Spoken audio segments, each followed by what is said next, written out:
This talk about bathymetry and ocean basins is the second part of our marine geology lecture for Oceanography, a course for undergraduates at Florida Gulf Coast University.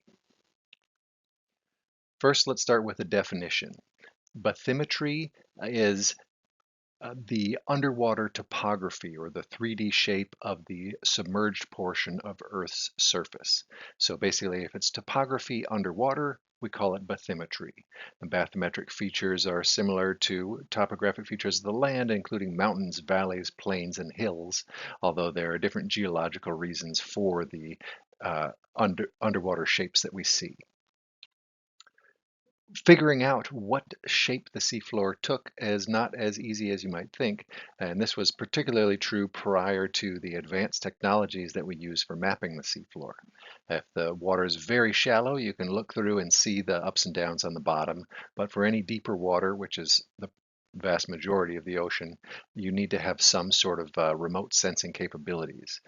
And early on, that was simply tying a rock to a string and lowering it down and seeing how much string you had to lower to get the rock to the bottom.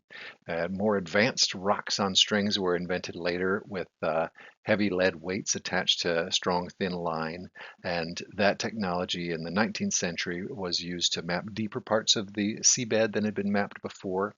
And mapping by pioneering oceanographer Matthew Fontaine Maury helped reveal a shallow area in the middle of the Atlantic Ocean that is now known as the Mid-Atlantic Ridge. So there were some important bathymetric discoveries even before fully modern bathymetry was invented.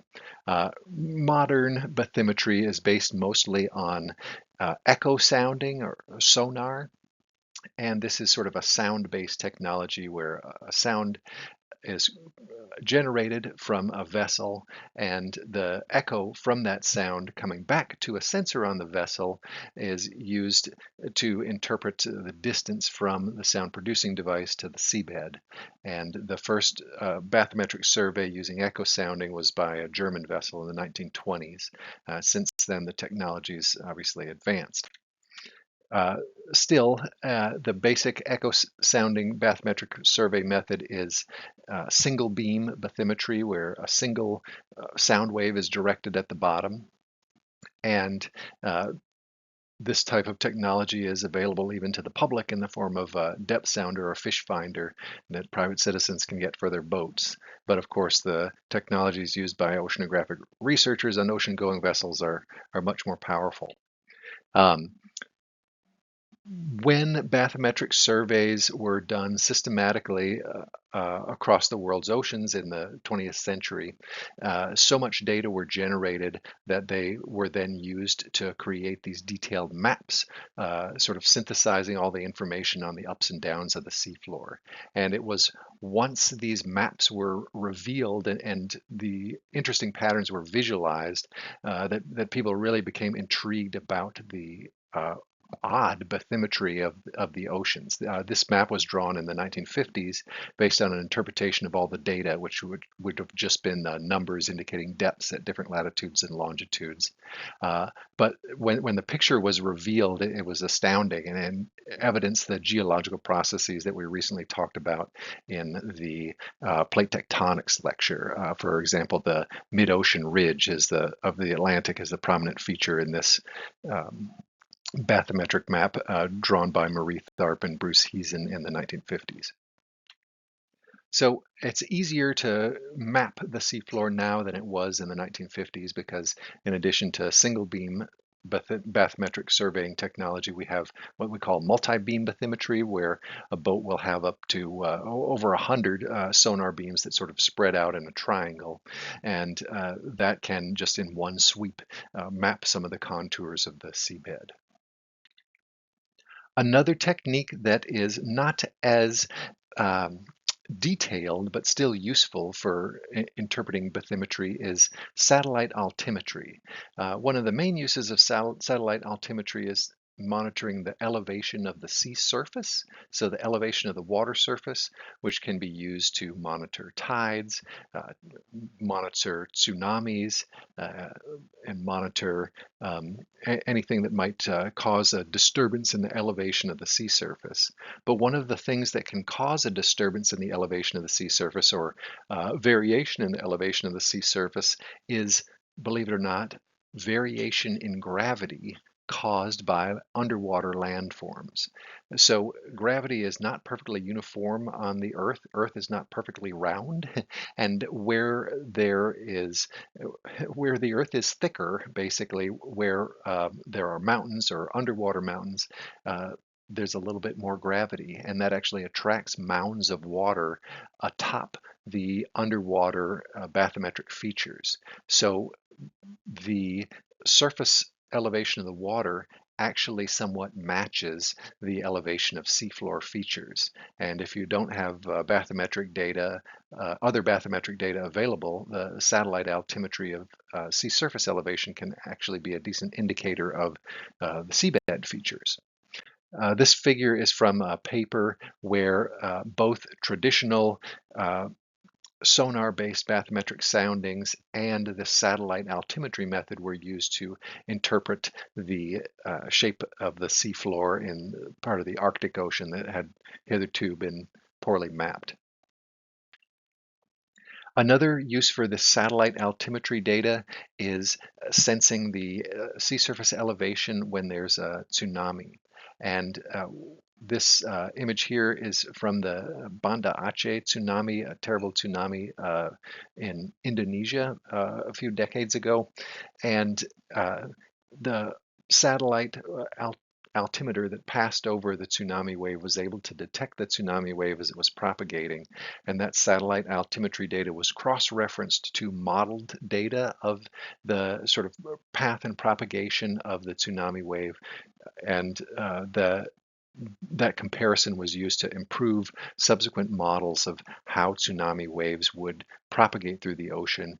And that helps us predict what areas might be in danger of a tsunami wave when an earthquake, which is the source of energy that creates a tsunami wave, occurs in a particular place. For making detailed maps of the seafloor covering smaller areas, another sonar technology is called side scan sonar.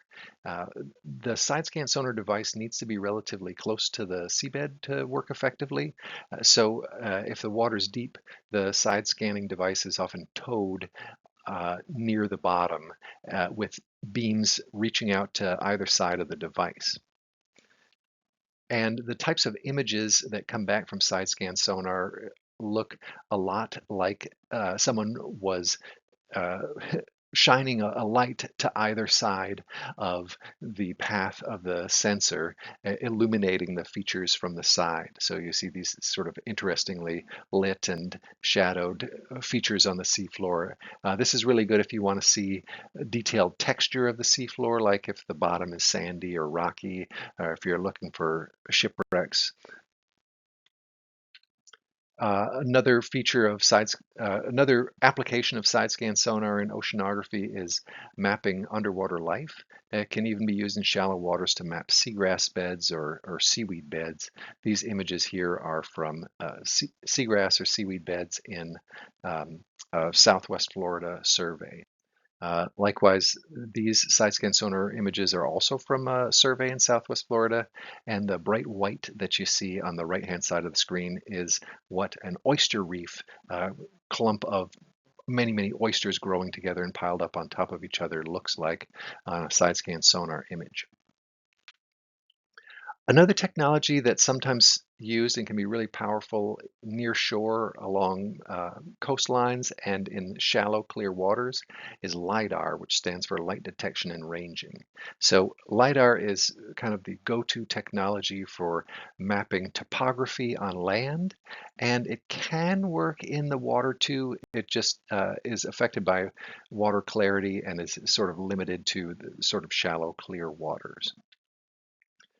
Putting all of the information from these many technologies that we have together, People have been able to generate detailed digital maps of the elevation of the seafloor, which are more detailed in some areas and less detailed in other areas, depending on the data available, but are able to generate these gorgeous figures like this color-coded ocean depths image from the National Oceanographic and Atmospheric Association.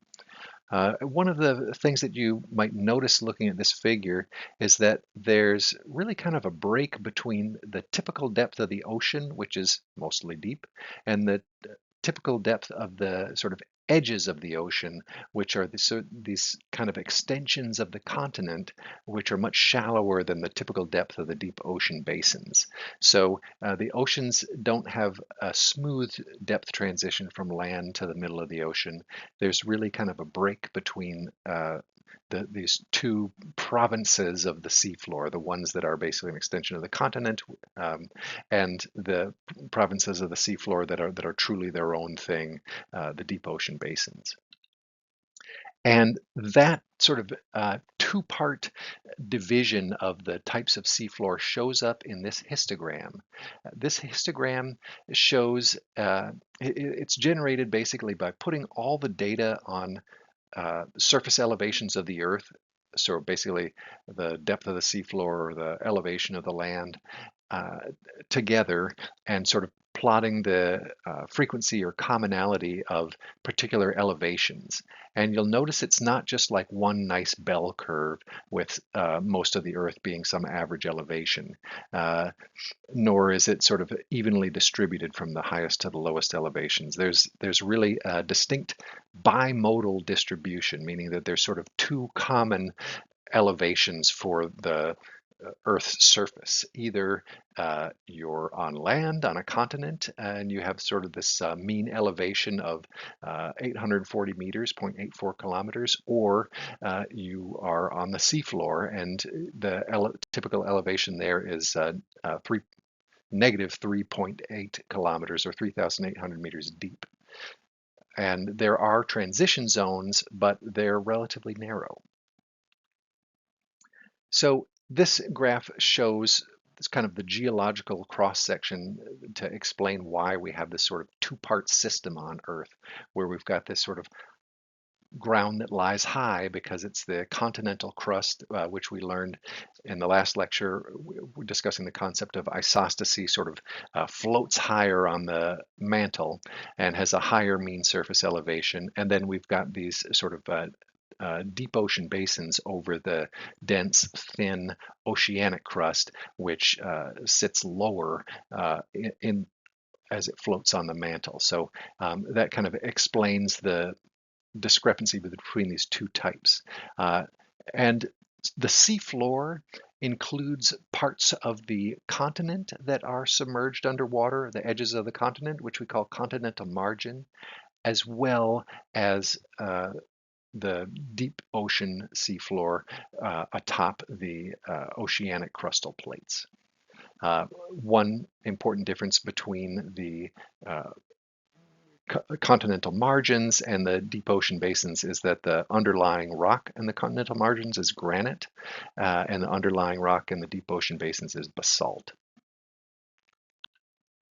This is a 3D image generated by bathymetric and topographic data from Southern California that shows the city of Los Angeles, and then the blue portion is obviously the underwater bathymetry, and you can really see sort of the extension of the continental landmass offshore, and then a steep drop off where the continent sort of ends and slopes down towards the deep ocean basin.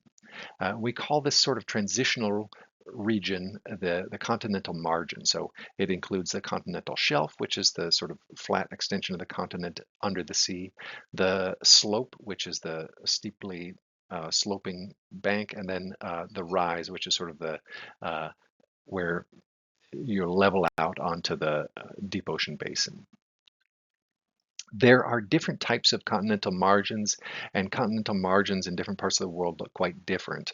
But two general categories that we can use to sort of explain and understand the differences in the continental margins are active versus passive continental margins. So active continental margins are associated with convergent plate boundaries. They're the leading edge of the movement of the tectonic plate. So at an active margin, there will be sort of an oceanic plate subducting under the continent, and the energy of that collision leads to different features of the active margin than a passive margin. For example, there might be a lot of seismic activity, earthquakes and volcanoes along an active margin. There could be transform faults, coastal mountain ranges. The Pacific coast of the United States is a good example of the type of features that are associated with an active continental margin. Conveniently, the other coast of the United States, the Atlantic coast, is a passive continental margin and provides a contrasting example. The Atlantic coast, like all passive continental margins, is the trailing edge of tectonic plate movement. So there's no collision of tectonic plates happening at the passive margin. It's not near a plate boundary. The nearest plate boundary to the east coast of the USA is the mid-oceanic ridge of the Atlantic Ocean. So the coast itself is a long distance from the tectonic plate boundary, and therefore there's not a lot of seismic or volcanic activity anywhere near that passive boundary. The shelf along a passive boundary tends to be broad and gently sloping with a lot of sediment that's built up over time, whereas on an active boundary, the sediment on the continental margin tends to be sort of scraped off by the subducting plate, so there's less piles of sediment on the seafloor. This cartoon here summarizes some of the differences between an active and a passive boundary, and we just sort of covered that, so we probably don't need to cover it again. Some of the features of continental margins that are worth describing include the shelves, which are sort of the shallow extension of the continent beneath the seafloor.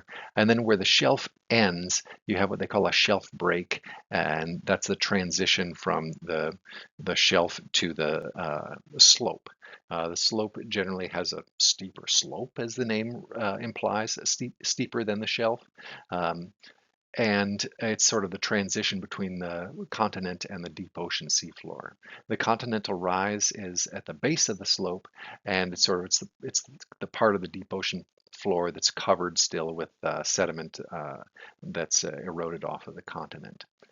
In this diagram here, the vertical scale is quite exaggerated, and you might not notice it at first, but the vertical scale is greatly exaggerated on this one, where there's just a few kilometers in the vertical dimension for every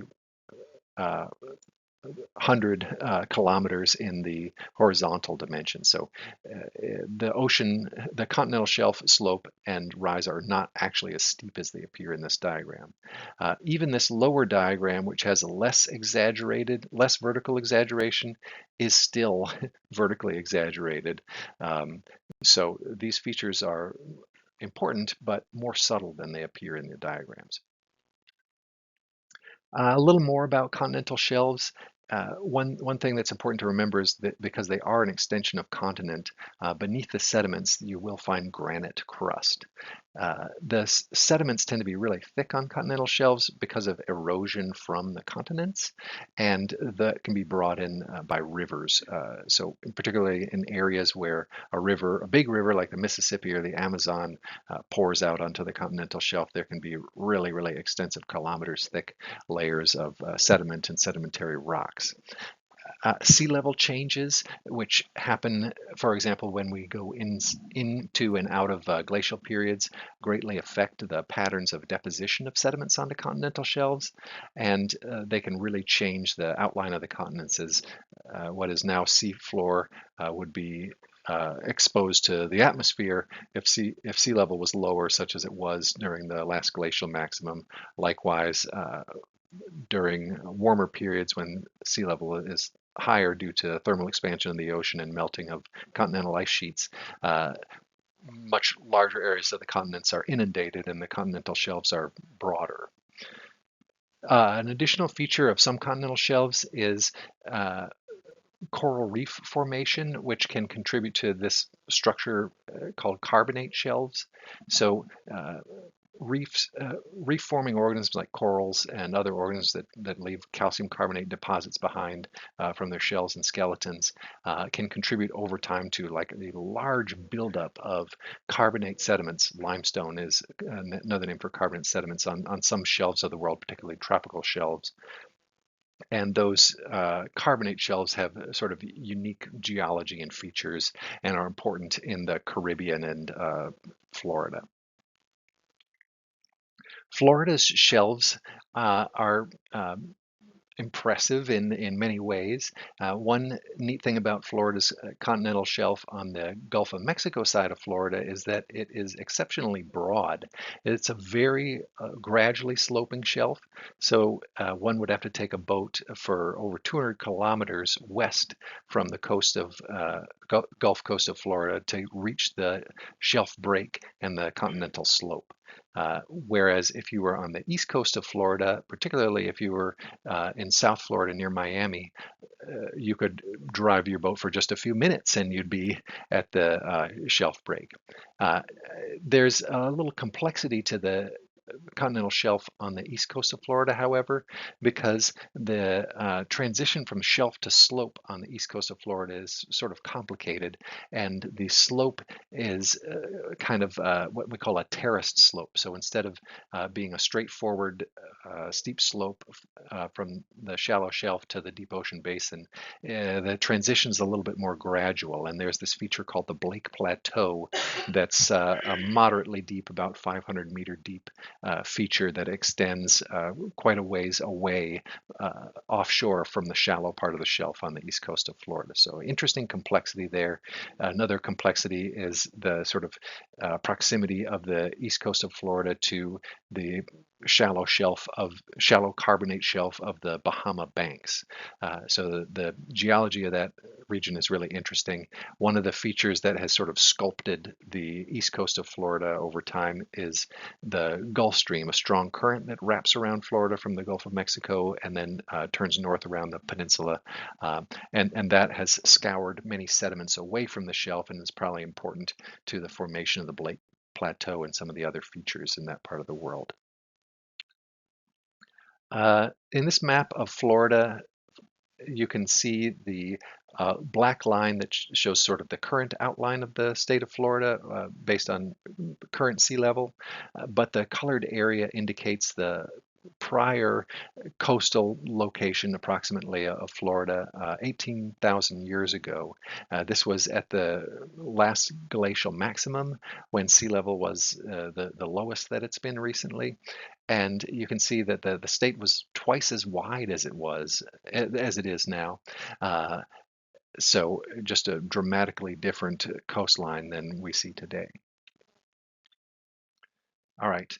I'm going to talk in a little bit more detail about the continental slope now, moving offshore from the shelf. So the slope begins at the shelf break, which is sort of that steepening of the decline of the slope at the edge of the shelf. Typically, that occurs at a depth of 100 to 140 meters deep, but it can vary. In some parts of the world, the shelf break, where you transition from the shelf to the slope, doesn't happen until you're at deeper. In Antarctica, for example, the shelf break is at 500 meters deep. We think that one reason the shelf break might be so much deeper in Antarctica is because Antarctica is being depressed by the massive ice sheet on top of it, and that has sort of shifted everything down a couple hundred meters from what we expect on the continents that are not covered in ice. So the continental slope is an area where a lot of sediments originating on the continent and advected across the shelf will deposit. So if you sort of looked at a cross section of the continental slope, you'd see layers and layers of sediment. And this is particularly so on passive continental margins. It's not so much the case on active continental margins, where a lot of the sediments that sort of slide off the continent are then sort of subducted along with the subducting plate, oceanic plate that's sliding under the continent if this were an active continental margin. The continental rise is the area offshore of the continental slope, and it's sort of the transition zone from the continental slope to the ocean basin. There are a lot of continent-derived sediments on the continental rise, and one of the ways that they reach the continental rise, even though it's many, many kilometers offshore of the continent, is from this special type of current, a muddy water current that slides downhill off the continental shelf and slope and can sort of carry its momentum quite far out into the deep ocean basin, carrying the sediments with it. The continental rise and the thick deposits of sediment on the continental rise, again, are mainly a feature of passive margins, and those sediments are sort of scraped away and eaten up into the earth by the subducting plate if this were an active margin. This image here captures a turbidity current, sort of a small scale turbidity current occurring in shallow water. You'd have to use your imagination to extend this to a larger scale and a deeper ecosystem. But what it looks like is a underwater mud waterfall. And because that's about what it is, it's a mass movement of sediment-laden water downhill, and then its momentum will carry it further uh, uh, across the abyssal plain, the sort of flat part of the seafloor, even once it's reached the bottom. So this is often triggered by earthquakes. So sort of where there are large deposits of sediment teetering on the edge of the shelf, then they're jiggled loose by an earthquake. That sort of liquefied, dense water begins to then flow downhill, uh, picking up momentum, sort of like an avalanche is a bunch of snow that gathers more snow as it barrels downhill. A turbidity current is sort of like a mudslide underwater that gathers more muddy water as it barrels down slope. And the tremendous energy associated with turbidity currents can actually carve canyons in the continental slope. Uh, the turbidity currents triggered by earthquakes can actually be quite violent events. And one way that we know about this is because of the underwater telephone and telegraph cables that were snapped by a turbidity current triggered by an earthquake in the 1920s. And one after another, these transoceanic cables between Europe and North America were snapped by this wave of muddy water that slid down the continental slope off of Atlantic Canada. When we look at bathymetric images of the continental shelf and slope, we often see canyons carved in the shelf and slope, and some of those can be explained as canyons that were once above ground and were carved by rivers in the same way that canyons on the surface of the continents are carved. But some of those canyons extend at depths where no regular river could have carved them, and we've since realized that they're carved by these underwater turbidity currents. Sometimes the turbidity currents and the canyons that are carved by turbidity currents are found offshore of areas where there are rivers entering from land. And so, like the shallow initiation of those canyons might actually just be an extension of the valleys onto the continental shelf from times that sea level was lower. But the lower parts of those canyons are carved and maintained by turbidity currents. This is a bathymetric image, color-coded by depth, of the Monterey Canyon, a famous submarine canyon off of Monterey, California.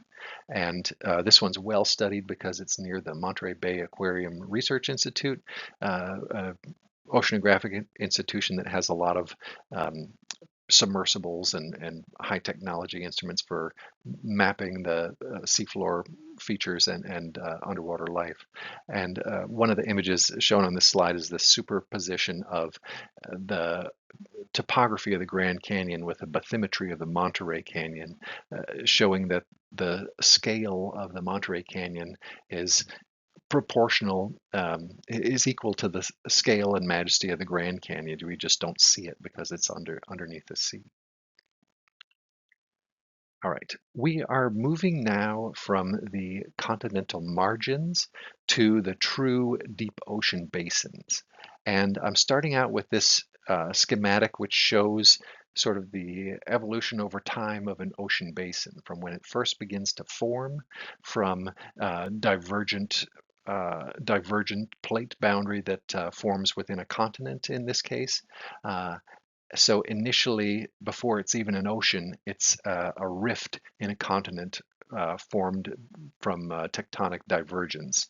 But as that rift grows wider, the land sinks and ocean comes in, and it becomes a sort of a young ocean basin.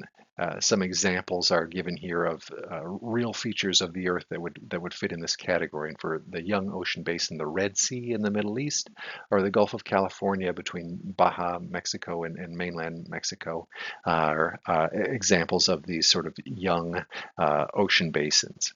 A mature ocean basin is, of course, just a wider ocean basin that divergence has spread the two continental landmasses further apart. So the Arctic Ocean is an example, the Atlantic Ocean is an example, the Indian Ocean is an example of one of these mature ocean basins. And the next diagram here is what they're calling a declining ocean basin. So this is a big ocean, but it's an ocean in which the subduction on one or both sides of the oceans is outpacing the creation of new seafloor by divergence. And so this ocean is getting smaller over time.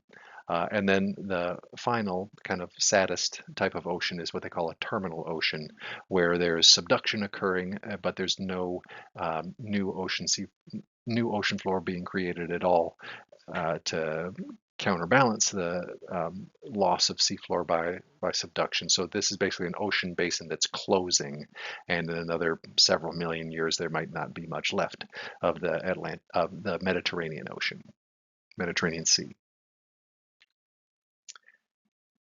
So one of the important features of the deep ocean basins, of course, is the divergent plate boundary that sort of runs like a seam through the center of many of the world's oceans. So we call this the oceanic ridge, or in the case of the Atlantic, they call it the mid-Atlantic ridge. So the mid-oceanic ridge, as we discussed in the previous lecture, is a divergent plate boundary. At the summit of the ridge is a rift valley where there's a lot of rifting from the volcanic activity. There's frequent underwater volcanic activity. Sometimes volcanoes will form where there's a particularly active part of the ridge. The volcanoes might even reach the surface of the ocean and form volcanic islands along the ridge. It's a really geologically active area. In most places, you can't see the oceanic ridge without a submarine because it's deep in the ocean basin. But there are some areas where the spreading center of the oceanic ridge crosses through islands or continental land masses. And one of those places is the island of Iceland in the North Atlantic. And there's actually so you can see the ridge cutting through the Rift Valley, rather, cutting through the island of Iceland. And in places there are lakes that have formed in the Rift Valley there with very clear water, and you can scuba dive or snorkel there. And so I've been using this picture in my lectures for years since I started teaching oceanography And just this week, one of my students posted pictures on social media. She was at the Mid-Atlantic Ridge snorkeling in this very lake. So it was just a great moment to see one of the alumni of this class actually going to this place that we talked about. And so now I need to put it on my own list to go there. One of the interesting seafloor features of mid-ocean ridges, and it's something that's also found in other areas of underwater volcanism, is hydrothermal vents. So hydrothermal vents are basically underwater hot springs where water seeps into the seafloor through the pores in the sediment, comes into contact with superheated rock, and then because as the water is warmed by the superheated rock, it becomes less dense and it rises out through the surface. And sort of belches up as these underwater hot springs. Sometimes along the underwater hot springs, you get this sort of formations of crusty chimney-like structures because the superheated water is supersaturated in dissolved minerals, which when they come into contact with the cold seawater precipitate and sort of form these sort of ugly crystals and form these sort of vents or chimneys around the hot spring areas. And later in the course, we'll learn more about the life of hydrothermal vents. There's unique communities of life that have adapted to the conditions there. Last but not least, an important ocean basin feature is the abyssal plains. They're basically sort of the flat, boring, sediment-covered areas of the ocean floor, but they're worth talking about because they're such a large portion of the ocean floor. The average depth of the abyssal plains are about 4,000 meters deep, and they're flat because they're covered in so many years, millions of years oftentimes, of sediments. Uh, there is a living to be had on the abyssal plains, though, as you can see in this picture, where sea cucumbers are marching across the abyssal plain, actively scavenging organic matter that's been deposited from marine snow which is not actually snow. It's dead plankton that has fallen down from the surface. So that's the food source on the abyssal plain. We'll learn more about that in the marine biology lectures later in the class. So the abyssal plains are sort of remarkable in being sort of the largest, flattest features on planet Earth, right? They're the flattest places on Earth, with the possible exception of the Arctic sea ice and Antarctic ice sheets. But anyways, very impressively flat and covered in sediment. Many of them are quite far offshore, though. So it's an interesting kind of question. How did all that sediment get there to cover the underlying rock features of the abyssal plains? And we learned about one of the ways that sediments get out that far into the ocean via turbidity currents. Another way that sediments can get far offshore is if they're deposited by wind-blown dust.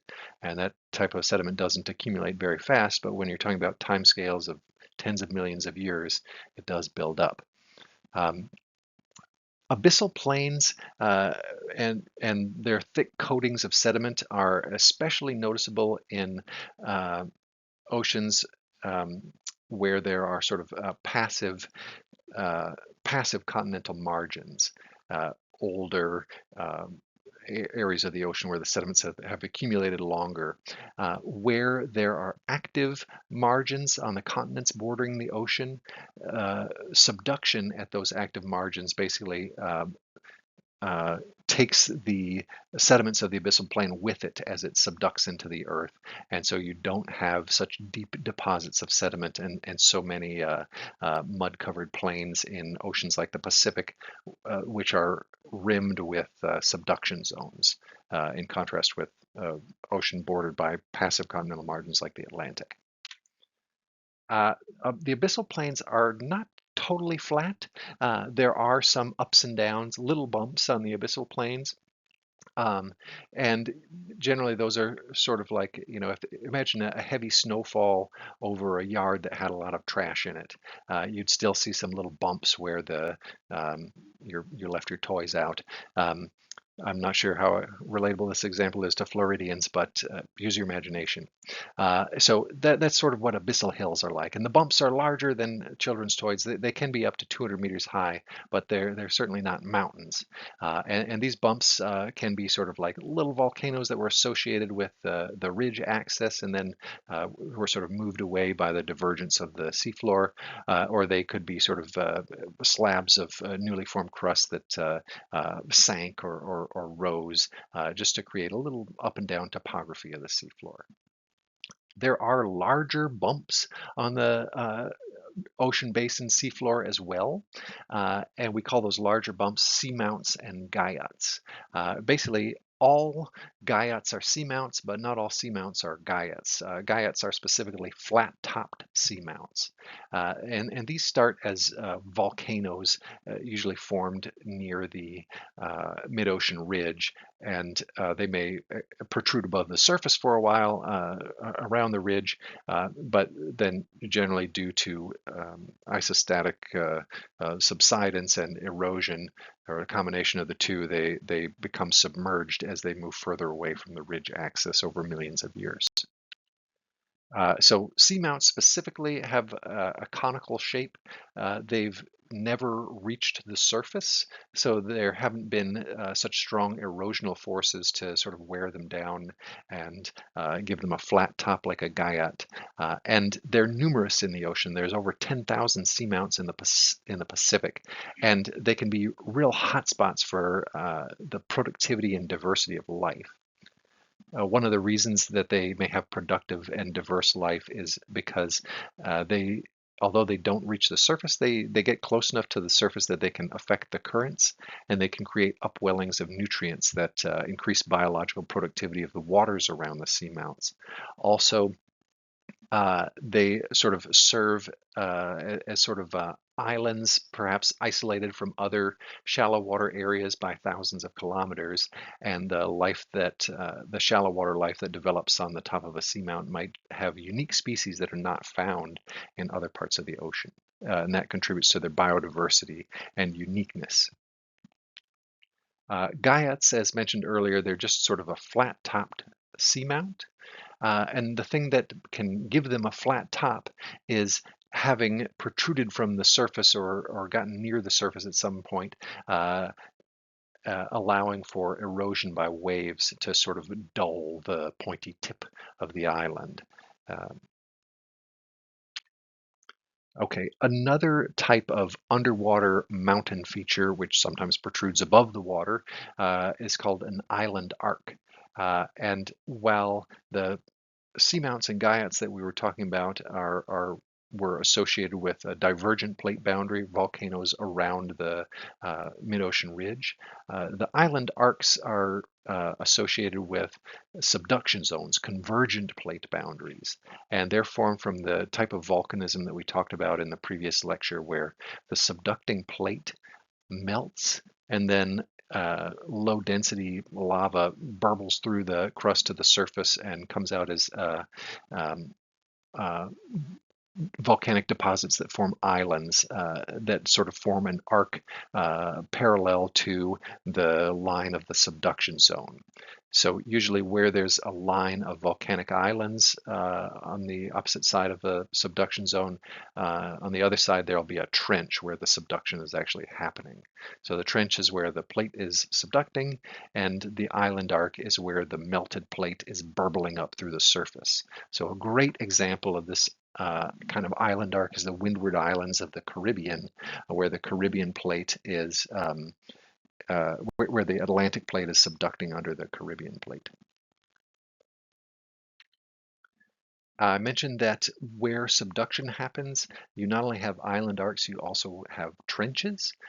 So the nearest trench to Florida is the Puerto Rico Trench, and that's where there's a subduction zone at the intersection of the Caribbean plate and the North American plate. Trenches look really steep in maps like this because the vertical relief is exaggerated, but although they are very deep, they're actually not as steep-sided as they would appear. Trenches are found wherever there are subduction zones, but there are a lot more subduction zones in the Pacific, uh, which is sort of a declining ocean basin than in the Atlantic. So um, there there are there is one distinct one, the Puerto Rico Trench in the Atlantic, though.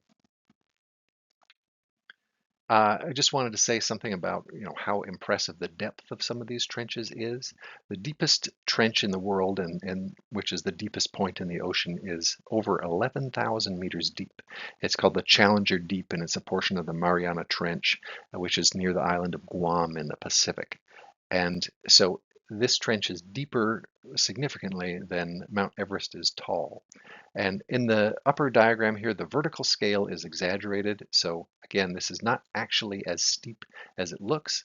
It's a little more like this. But even in this diagram, the vertical relief is exaggerated. So it, if you've seen in the movies like, oh, we're going into the trench, of course it looks like you're going into a steep-sided chasm with cliffs on each side. It's really not like that. It's just sort of a especially deep spot in the ocean that may have a noticeable slope, but it's not as deep as it looks in the cartoons.